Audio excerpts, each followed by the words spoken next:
திவ்ய வாசகனாகிய யோவானுக்கு வெளிப்படுத்தின விசேஷம் 20ஆம் அதிகாரம்.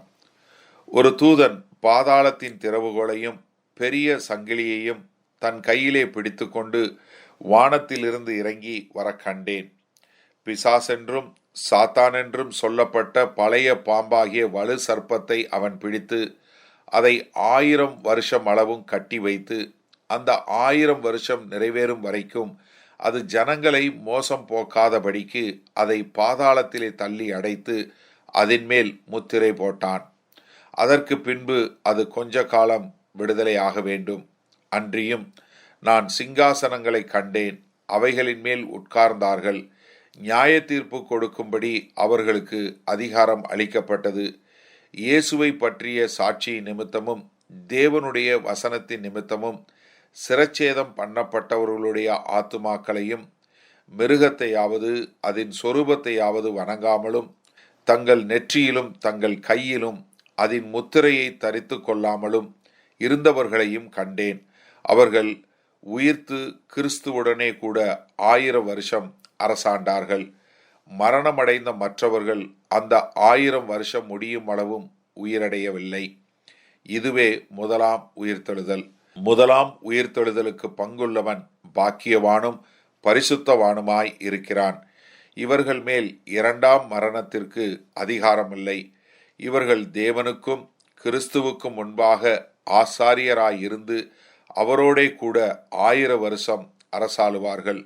அந்த 1000 வருஷம் முடியும் போது சாத்தான் தன் காவலிலிருந்து விடுதலையாகி பூமியின் 4 திசைகளிலும் உள்ள ஜாதிகளாகிய கோகையும் மாகோகையும் மோசம் போக்கும்படிக்கும் அவர்களை யுத்தத்திற்கு கூட்டிக் கொள்ளும்படிக்கும் புறப்படுவான்.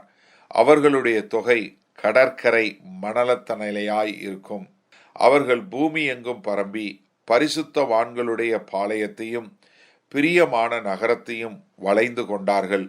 அப்பொழுது தேவனால் வானத்திலிருந்து அக்கினி இறங்கி அவர்களை பட்சித்து போட்டது. மேலும் அவர்களை மோசம் போக்கின பிசாசானவன் மிருகமும் கள்ள தீர்க்கதரிசியும் இருக்கிற இடமாகிய அக்கினியும் கந்தகவுமான கடலிலே தள்ளப்பட்டான். அவர்கள் இரவும் பகலும் சதா காலங்களிலும் வாதிக்கப்படுவார்கள். பின்பு நான் பெரிய வெள்ளை சிங்காசனத்தையும் அதன் மேல் வீற்றிருக்கிறவரையும் கண்டேன். அவருடைய சமூகத்திலிருந்து பூமியும் வானமும் அகன்று போயின. அவைகளுக்கு இடம் காணப்படவில்லை. மரித்தோராகிய சிறியோரையும் பெரியோரையும் தேவனுக்கு முன்பாக நிற்க கண்டேன். அப்பொழுது புஸ்தகங்கள் திறக்கப்பட்டன. ஜீவ புஸ்தகம் என்னும் வேறொரு புஸ்தகமும் திறக்கப்பட்டது. அப்பொழுது அந்த புஸ்தகங்களில் எழுதப்பட்டவைகளின் படியே மரித்தோர் தங்கள் தங்கள் கிரியைகளுக்கு தக்கதாக நியாய தீர்ப்படைந்தார்கள். சமுத்திரம் தன்னிலுள்ள மரித்தோரை ஒப்புவித்தது. மரணமும் பாதாளமும் தங்களிலுள்ள மரித்தோரை ஒப்புவித்தன.